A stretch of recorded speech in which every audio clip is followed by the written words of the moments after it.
নমস্কার, আমি অয়ন্তিকা আর আপনারা এই মুহূর্তে দেখছেন বাস্তব নিউজ। বিস্তারিত খবরটি জানতে সম্পূর্ণ ভিডিওটি দেখুন। ধন্যবাদ। অবশেষে পুলিশের জালে কুলতলির সাদ্দাম, নাকের ডগাতেই লুকিয়েছিল এতদিন। অবশেষে পুলিশের জালে সাদ্দাম। বুধবার গভীর রাতে পুলিশের হাতে ধরা পড়ে কুলতলির সাদ্দাম সর্দার। চুপড়িঝাড়া গ্রাম পঞ্চায়েত এলাকা থেকে সাদ্দামকে গ্রেপ্তার করে পুলিশ। জানা গিয়েছে, নকল সোনা প্রতারণা চক্রের অন্যতম পান্ডা সাদ্দাম মাছের ভেড়ি চালাঘরে লুকিয়েছিল। বুধবারও পুলিশকে দেখে পালিয়ে যাওয়ার চেষ্টা করে সাদ্দাম, কিন্তু এবার আর সুবিধা করতে পারেনি। পুলিশের জালে ধরা পড়ে নকল সোনা প্রতারণার মাথা। আজই বারুইপুর মহকুমা আদালতে পেশ করা হয় তাকে। সোমবার হাতের নাগাল থেকে বেরিয়ে গিয়েছিল সাদ্দাম। তাকে তন্ন তন্ন করে খুঁজছিল পুলিশ। গোপন সূত্রে খবর পেয়ে বুধবার রাতে কুলতলির চুপড়িঝাড়া গ্রাম পঞ্চায়েত এলাকায় অভিযান চালায় পুলিশ। জানা গিয়েছে, সেখানে একটি মাছের ভেড়ি চালাঘরে লুকিয়েছিল সোনা পাচার চক্রের মাথা সাদ্দাম। রাত 1:15 নাগাদ চালাঘর ঘিরে ফেলে পুলিশ। তখন ঘুমোচ্ছিলেন সাদ্দাম। পুলিশকে দেখেই ফের পালানোর চেষ্টা করে সে। হাতে নাতে ধরে ফেলে পুলিশ। সাদ্দামের আশ্রয়দাতা মান্নান খানকেও গ্রেপ্তার করেছে পুলিশ। এই মান্নান আবার এলাকার সিপিআইএম নেতা। এখনো পর্যন্ত অধরা সাদ্দামের ভাই শানু সর্দার। প্রথম থেকেই পুলিশের ধারণা ছিল সাদ্দাম বেশি দূর পালাতে পারেনি। আশেপাশের সবকটি থানাকে সতর্ক করে দেওয়া হয়েছিল আগে।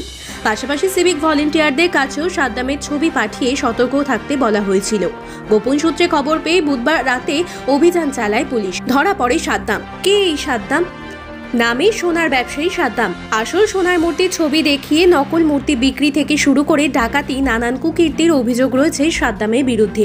সোমবার থেকেই চর্চায় এই সাদ্দাম। সোনার মূর্তি ও সোনা পাচার চক্রের খোঁজেই কুলতলি পয়তারাহাটে তল্লাশি অভিযান চালায় পুলিশ। সাদ্দামের বাড়ির কাছে পৌঁছতেই পুলিশকে লক্ষ্য করে চলে গুলি। শুরু হয় ঝামেলা, গন্ডগোল।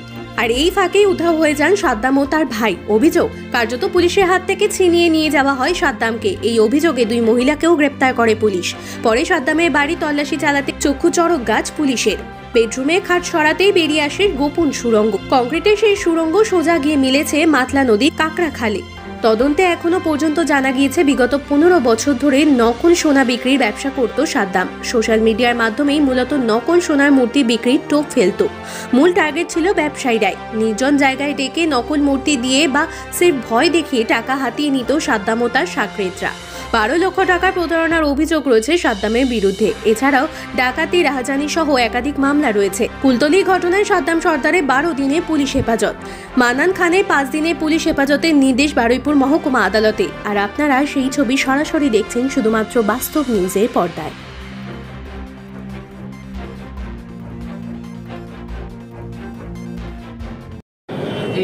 এই মাসের 1 তারিখে জয়নগর থানায় একটা কেস রেজিস্টার হয়।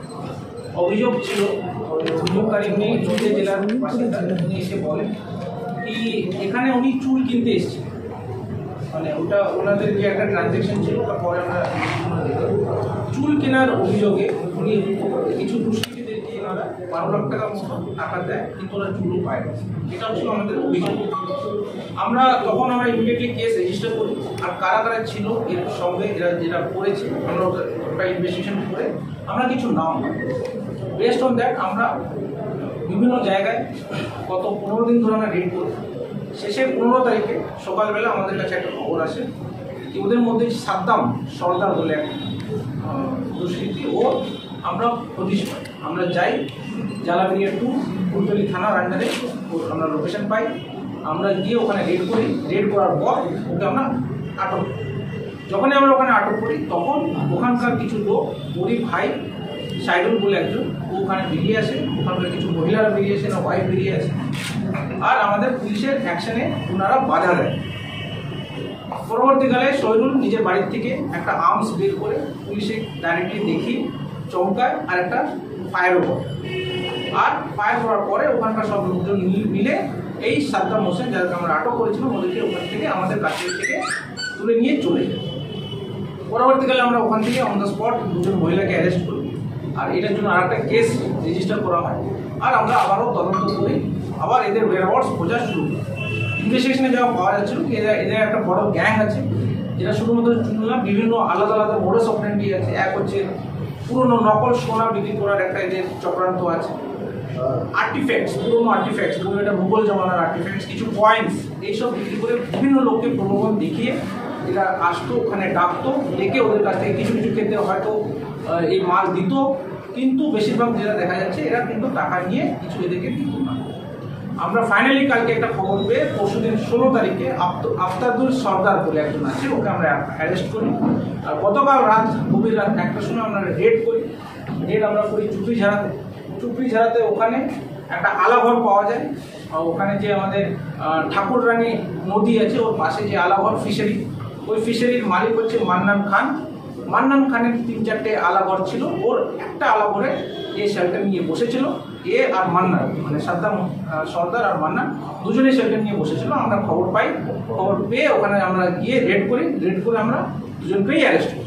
এই দুজনেরই ক্রিমিনাল ইনসিডেন্টস আছে। আর ফাইনালি আমরা যেটা করেছি এদিকে এখন টোটাল এই কেসে 5 জন আমরা অ্যারেস্ট করেছি। আজকে খবর করে আলটিমেটলি আমরা এই মেইন যে মাথা সাদ্দাম সর্দার একে আমরা এখনো অ্যারেস্ট করতে পারলাম। আর এখন যেটা শৈল যে আছে এখনো পলাতক আছে, আমরা চেষ্টা করছি যত শীঘ্র হোক আমরা একে অ্যারেস্ট করব।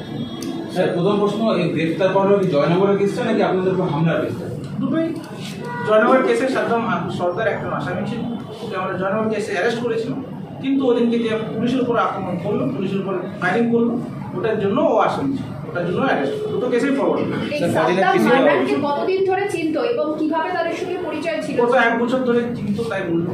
এখন আমরা পিসিতে নিয়ে আসবো, পিসিতে আনার পর আরো ইন্টিগ্রেশন করবো, কিভাবে কি করেছে পুরো এটা সব ইনভেস্টিগেশন করে দিই। মান্নানের পরিচয় কি, মানে এও কি চক্রের সঙ্গে যুক্ত? এও চক্রের সঙ্গে যুক্ত, এর এগেইনস্টও কেস আছে বিভিন্ন। পরিচয় আছে, নিজেকে তো সিপিএম মেম্বার বলছে। একই সাথে কারবার করে এই যে এদের একটা গ্রুপ আছে, অ্যারাউন্ড 12 থেকে 14 লোকের একটা টিম আছে। এই টিমরাই এটা করে। একটু যদি বলেন সাহেব, সেদিন হামলার পর সেই সময় কি ওই আলাঘরে গেল না কোথায় গেল? তারপরে ওটা এখন ইন্টিগ্রেশন করে জানা যাবে পিসিতে আনার পর। স্যার, কোনো সিজার কিছু হয়েছে স্যার? একজন সিজ কিছু হয়েছে, কিছু উদ্ধার হয়েছে এদের থেকে? এখন কিছু উদ্ধার হয়নি। ওই কেসে জয়নগর কেসে একটা অটো আমরা উদ্ধার করেছি, যে অটোতে গিয়ে এরা ওই কাজটা করলো। ওই অটোটা আমরা এখন অবধি সিজ অ্যান্ড রিকভার করেছি। এখন আমরা ওদেরকে পিসিতে নিয়ে আসি, পিসিতে আনার পর পরবর্তীকালে ওদের যে পুরো মোডাস অপারেন্ডিটা কি আছে, কে ছিল, আরো আমরা এটাকে আরো ক্ষতি দিই। বাড়িতে সুরঙ্গ কেন করেছিল? বাড়িতে সুরঙ্গ কেন করেছিল কিছু জানা গেল? কিছু বলুন। সুরঙ্গের ব্যাপার ওটা এখন ওকে নিয়ে আসি পিসিতে, তারপরে ইনভেস্টিগেশন করব, তারপরে জানা যাবে। আপনারা কি করে ট্র্যাক করলেন গোটা বিষয়টা? কারণ সাদ্দাম বেশ কিছু বহুত টেকনিক্যাল এন্ড হিউম্যান ইন্টেলিজেন্স আমরা ইউজ করে আমরা এটা করি। ঘটনার দিন কি সুরঙ্গ দিয়ে পালিয়েছে, এরকম কোনো কিছু পেয়েছেন? এটা এখনো কিছু পাওয়া যায়নি, কিন্তু ইনভেস্টিগেশনে বেরোবে। সাদ্দামের বিরুদ্ধে কি কি অভিযোগ, মানে এইটা ছাড়া আর কি কি অভিযোগ রয়েছে? সাদ্দামের বিভিন্ন অভিযোগ আছে। ওর টোটাল 7টা কেস আছে গত 10 বছরে। আমরা সব ক্ষেত্রেই আমরা চার্জশিট করেছি। এর আগে আপনাদের এই জেলাতে গ্রেফতার হয়েছিল? একদম মানে সবই কি প্রতারণার কেস? কিছু আছে প্রতারণার কেস, কিছু আর্মস কেস আছে, কিছু অ্যাটেম্প্ট টু ডাকাতি কেস আছে। জয়নগর, কুলতলি ওই সংলগ্ন। এর আগে যখন গ্রেফতার করতে গেছিলেন তখন কি সুরঙ্গর আপনারা দেখতে পেয়েছিলেন? তখন দেখুন, সুরঙ্গর যে গল্প আপনি বলছেন এটা 15 তারিখে ঘটনা। প্রথমে যখন আক্রমণ করে আমাদের উপর, তারপরে যে আমরা সার্চ করলাম ওটাতেই সুরঙ্গটা পেল। তার আগে তো আমাদের কাছে জানা ছিল। এতদিন ধরে ওরা কারবার চালাচ্ছিল, সেটা কি আপনারা কোনো আঁচ পাননি আগে থেকে? আমরা তো কেস করেছি তো এর আগে, এমন তো নাকি পুলিশ কিছু কেস করেনি, এর আগেও কেস হয়েছে। অক্টোবর মাসে একটা কেস আছে। সাদ্দামের কাছ থেকে প্রথম দিন বলেছে যে প্রথম দিন ওকে অ্যারেস্ট করতে গেছিল, পুলিশের কাছে একটা তথ্য ছিল ও আর্মস নিয়ে ঘুরছে, কিন্তু ওর কাছে কোনো আর্মস পাওয়া যায়নি। প্রথম দিনও পাওয়া যায়নি, পালিয়ে গেছিল বলেছে। আজকেও কোর্টে অ্যারেস্ট করে পাঠানো হয়েছে, ওর কাছে কোনো আর্মস পাওয়া যায়নি। আপনারা বলছিলেন যে উনি উনি কি করেন? সাদ্দাম কি করেন? সাদ্দাম সমাজসেবামূলক কাজ করেন, এলাকায় ওই ব্লাড ডোনেশন, এই ধরনের সমাজসেবামূলক কাজ, বিভিন্ন সমাজসেবা ক্লাব সংগঠনের সঙ্গে যুক্ত। না না, আপনারা দেখতে বলছিলেন কেন, মানে পুলিশের সঙ্গে যোগাযোগ নিয়ে আপনারা একটা কথা বললেন, সেটা তদন্ত সাপেক্ষ, ওই ব্যাপারে কিছু বলা যাবে না। মানে থানা যাওয়া ছিল, থানা যাওয়া ছিল, আপনি তাই বললেন। সাদ্দাম বিভিন্ন সমাজসেবামূলক কাজ করত, বিভিন্ন সংগঠনের সঙ্গে যুক্ত, বিভিন্ন সোসাইটিতে তার যাতায়াত। সেই সূত্রে কি থানায়ও যেতে হতো? মানে আপনারা কেন চেক করতে বলছেন? সিসিটিভি সেটা আমাদের তদন্তের স্বার্থে বলেছে। কারণে তদন্তের স্বার্থে, মানে থানা সিসিটিভি দিয়ে কি জানা যাবে?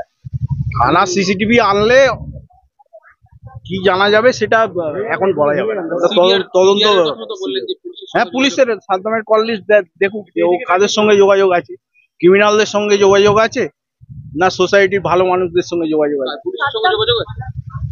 সেগুলো বলা যাবে না। মানে ওর টার্মসটা কি নিয়েছিল, মানে এই সমাজসেবামূলক রক্তদান শিবিরের জন্য নিমন্ত্রণ করতে যেতেন বা না, আপনি তো বললেন রক্তদান শিবিরের ছবিতেও দেখা যাবে। সেগুলো এখন তদন্ত হচ্ছে, এখন এই ব্যাপারে কেসের ব্যাপারে কোনো কথা বলা যাবে না। ওকে 14 দিনের পিসি চাওয়া হয়েছিল, ওকে লার্নেড কোর্ট 12 দিনের পিসি অ্যালাউ করেছে, ইনভেস্টিগেশন পর্যায়ে আছে, কেস পারপাসে কোনো কথা। আচ্ছা, টেরারিস্ট অ্যাক্ট নিয়ে আপনারা প্রশ্ন তুলছেন, টেরারিস্ট অ্যাক্ট হ্যাঁ হ্যাঁ, সেটা তো অবশ্যই। এর মধ্যে একটা ধারা যেটা আছে, অনেকগুলো ধারা দেওয়া আছে, তার মধ্যে 113 নম্বর যে ধারাটা দেওয়া আছে বিএনএস এর নতুন আইনে হয়েছে টেররিস্ট অ্যাক্টিভিটিস, কিন্তু এটা তো কোনো টেররিস্ট অ্যাক্টিভিটিস এর মধ্যে পড়ে না। সেটাই আমরা লার্নেড কোর্টকে জানিয়েছিলাম যে একজন মানুষ যে সমাজ সেবার সঙ্গে যুক্ত, তাকে যখন পুলিশ অ্যারেস্ট করতে গেছিল, এলাকার লোকজন জিজ্ঞাসাবাদ করেছে যে একটা সমাজসেবীকে কেন অ্যারেস্ট করা হচ্ছে, সেই কারণে ঘটনাটা ঘটেছে। তাহলে এর সঙ্গে terrorist activities, anti nation crime কিছু নেই, এটা ভুল ধারণা। ওটা পুলিশের ফলস অভিযোগ। পুলিশের যেটা অভিযোগ যে একটা প্রতারণা চক্রের সঙ্গে যুক্ত যারা না, সেটা নয়, সেটা আপনারা কোথায় পাচ্ছেন জানি না। একদম এফআইআরটা ক্লিয়ার ছিল যে ও আর্মস নিয়ে ঘোরাফেরা করছে, পুলিশ সেখানে যায় কিন্তু ওর কাছে কোনো আর্মস পাওয়া যায়নি, এটাই এফআইআর। ঠিক আছে, অভিযোগ হয়েছিল সাদ্দামের বিরুদ্ধে, সে অভিযোগ সেটা আজকের কেস ম্যাটার না। ধারাগুলো যদি বলেন। অনেকগুলো ধারা ছিল যেগুলো এখন এই মুহূর্তে, অনেকগুলো ধারা ছিল যেগুলো